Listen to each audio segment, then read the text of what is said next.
Hey folks, are you all ready? Thank you for being with me today. What we're going to talk about today is an epidemic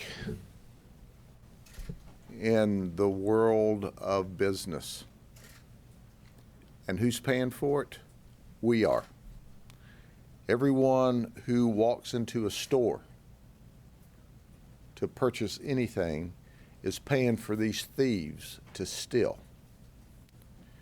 This is a racketeering investigation, and my folks did an absolutely, totally awesome job working with Ashley Moody's prosecutors and statewide prosecutions, and we will make sure these people are held accountable. Gap Incorporated is a victim. Gap Incorporated has several different stores. We know that just since January, this group of individuals that we're going to talk about today have stolen, at least that we can verify, not counting the other stuff we haven't run down or we don't know about yet, $87,000 worth of property. It spans at least 15 counties, 67 different stores. There's at least 151 Chase Bank victims. They made at least 568 fraudulent transactions. During our investigation, we've recovered 20 credit cards, and 12 of them have been cloned. They used gift cards. And I hope that number's not good that they put on this one, or we just told the world, but it's already a fraudulent card anyway. But here's what they do. They take the fraudulent data, they put it on another gift card, and they go into a store. And they steal product. Now, to me, it's a clue when somebody walks into a store and wants to buy half of that. Maybe they went in 2 stores yesterday and they want to walk out with 10 or 15 pair of jeans, but that's a side story.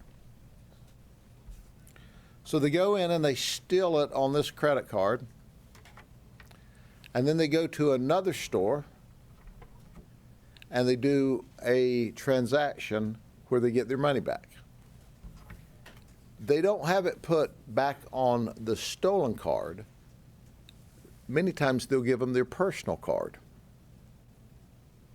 So now you have this stolen property on this card, and we're working with the stores to say don't do this, and then you're cashing it back on another card. It helps us a lot if they don't give cash back. If they say nope, it'll stay in our internal inventory and you can buy something else here. We couldn't have been successful on this investigation except Gap Inc. worked with us. A lot of these stolen cards, if folks would have fraud alerts put on their credit card or their debit card so that every time they used it, it hit their cell phone, they could at least know early on that they were a victim of theft. It's important to understand that this is happening thousands and thousands and thousands of times every day.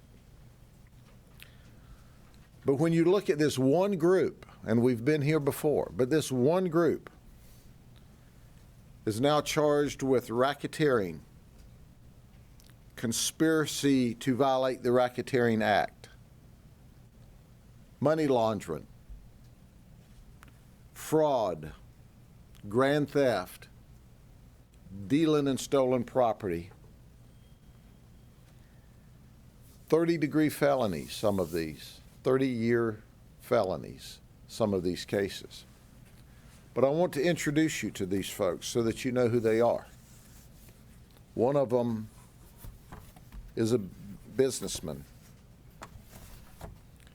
Let's look at Otis They know him as B. Williams in Lake Wales. He owns a barbershop, Designer Cuts. That's convenient. He steals designer jeans. He'll give you a designer cut. He'll steal your stuff. He's got a criminal history. 10 felony arrests in the past, 8 misdemeanor, 18 cases. Yep, businessman from Lake Wales. Oh, but I need to show you his Facebook post. Because, see, he's trying to convince people he's honest. And here's an example of why you shouldn't believe everything that's on Facebook. Here's some statements he said. 2016, I caught a bogus rape charge along with 3 other charges. I spent a year on house arrest fighting that case, couldn't go anywhere. 2017, I beat the case. All the charges were dropped. I made it off house arrest. March of 2017, I got caught with a pound of weed and was arrested June the 1st.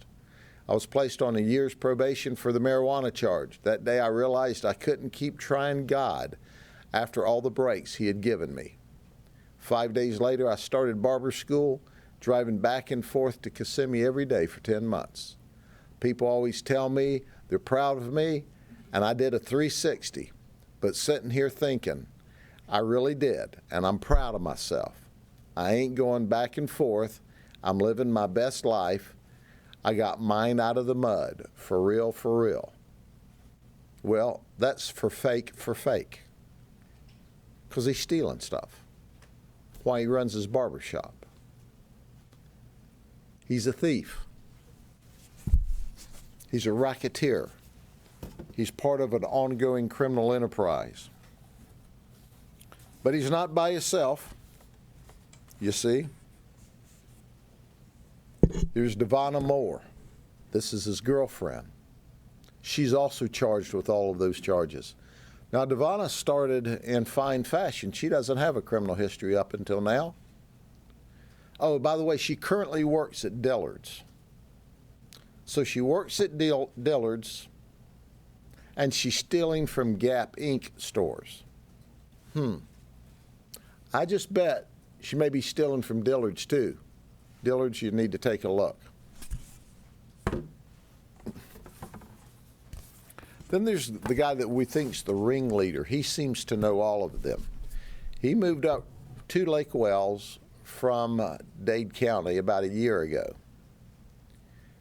His name's Hakeem Abraham. His girlfriend is Brittany Peacock. She moved up from Dade County a year ago with him. He has a criminal history, 11 felonies, 8 misdemeanors. She has a criminal history, 3 felonies, 3 misdemeanors. Oh, let me add something to all of this.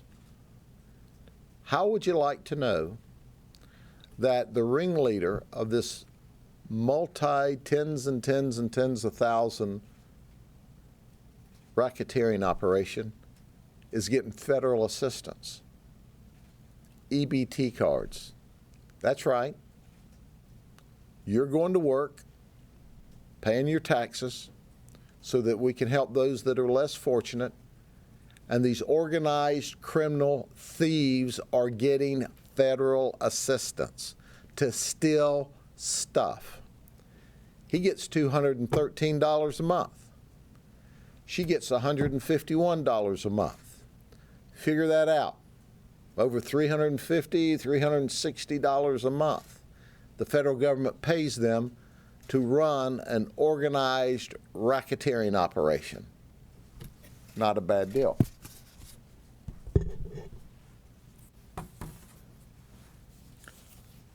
Did I tell you that Devonna Moore gets money? Federal money. That's right. She works at Dillard's.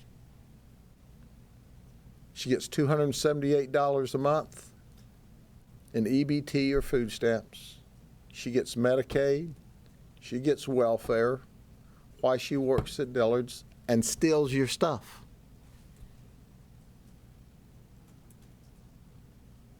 You know, we pay those taxes to help people that need help. We don't pay those taxes for people to take advantage. But that's not all. Here's the folks that are at large in Dade County. We also have all of the racketeering charges on them. Do you know why they're still wanted and ours are under arrest? Because we operate with a sense of urgency. Dade County is going to get around to arresting them. And then we're going to prosecute them. But as we look at the three of them, it's interesting to know that Shaquila is currently on federal probation. I know it's going to come as a shock to you, but she's on probation for producing and trafficking counterfeit devices. Secret Service out of Boston arrested her. So she moved to Miami. Did you hear what I said? She's on probation for doing the same thing she's doing now. She doesn't even respect the probation long enough to get off of the federal probation till she's back stealing stuff with these fraudulent cards. We can help. We can help protect ourselves. We can help protect the banks. But when I tell you that it's important to understand this is going on thousands of times a day, and this is merely a drop in the bucket as to what's occurring, but this is one group of organized criminals that moved around the state of Florida. And why do they move around the state of Florida? Well, they've got to give the different stores time enough to cool off and to replenish. Ladies and gentlemen, it goes without saying, it frustrates me very badly.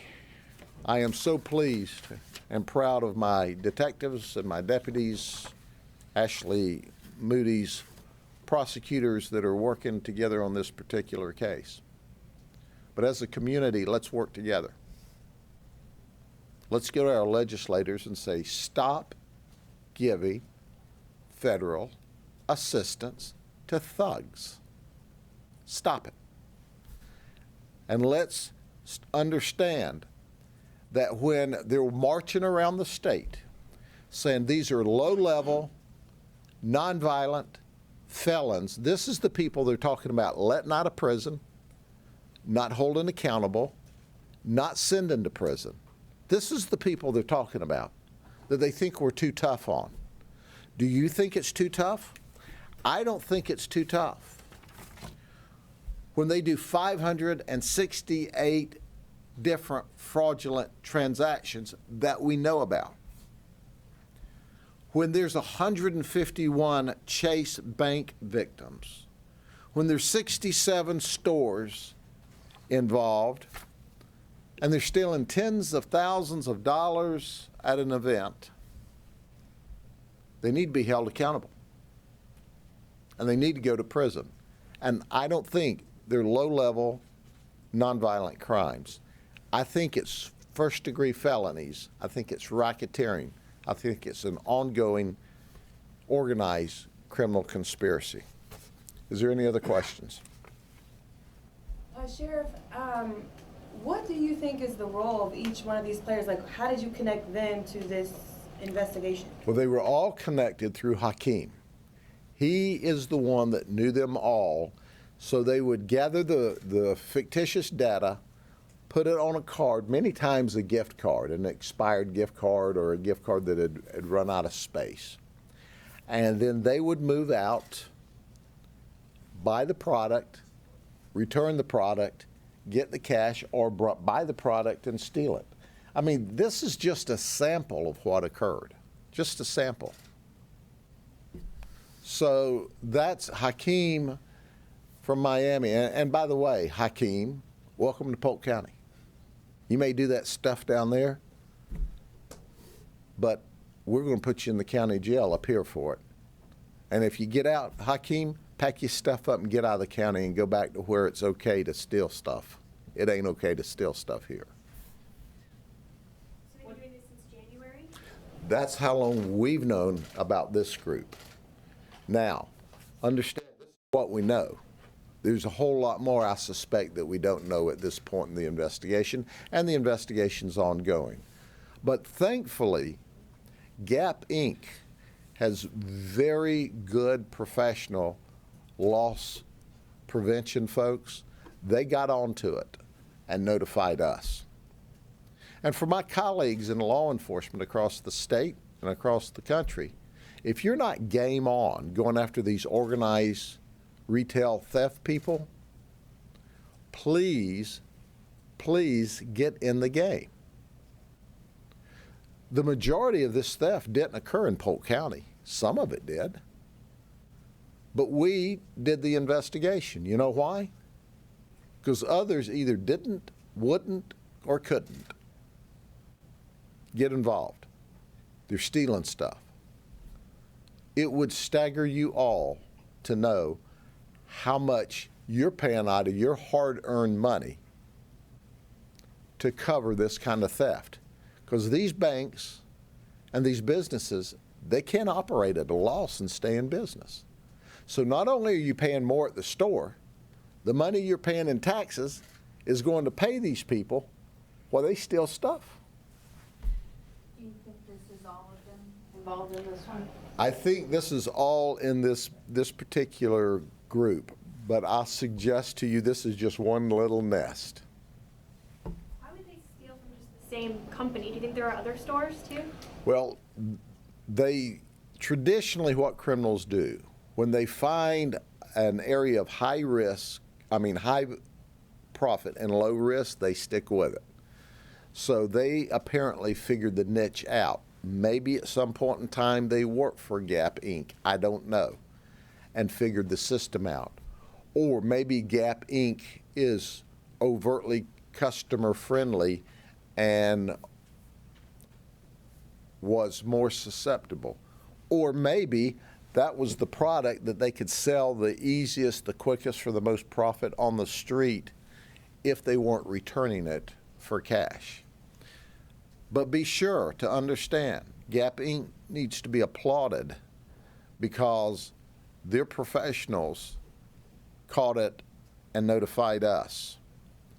And they're stealing from every retail outlet there is.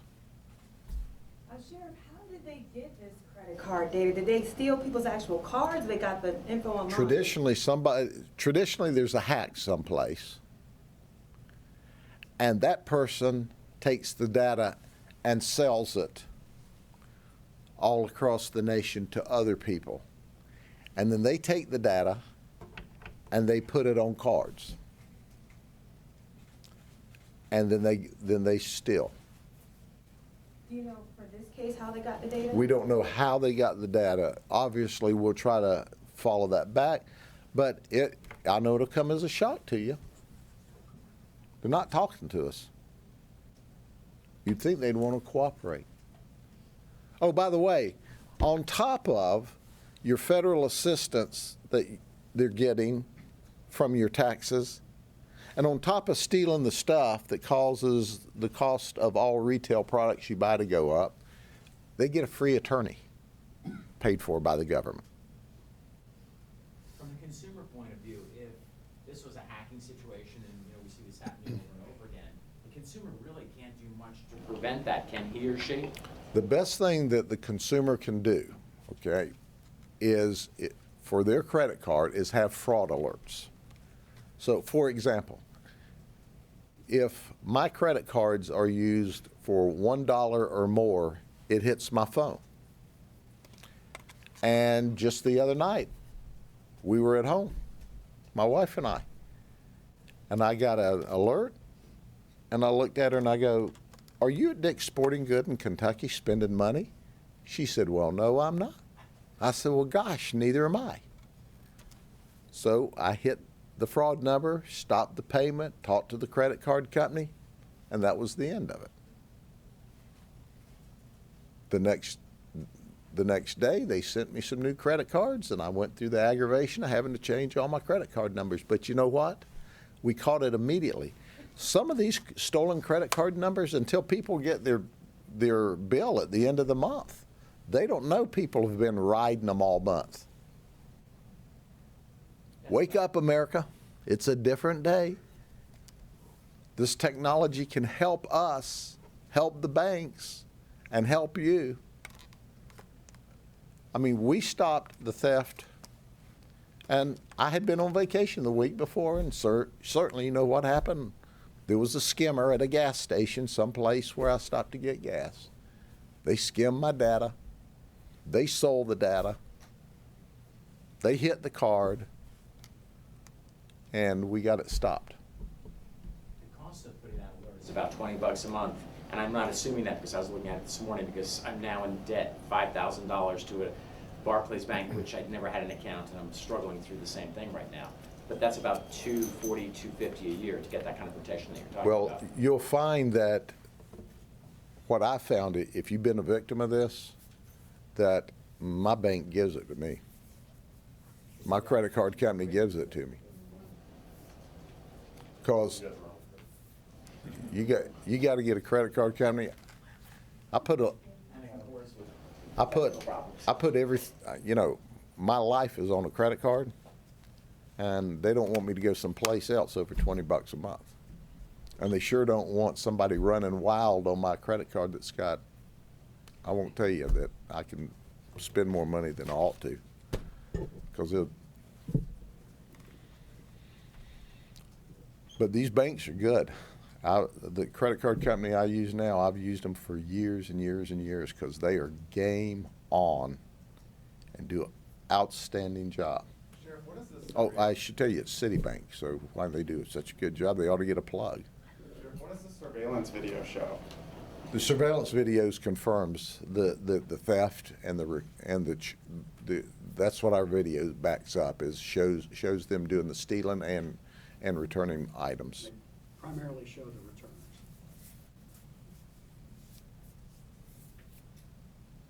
Okay? Anything else? Going once, going twice? Now listen, I want y'all to ugly them up in the news media, because they're stealing people's stuff here and taking federal money while they do it. See ya. Uh-huh.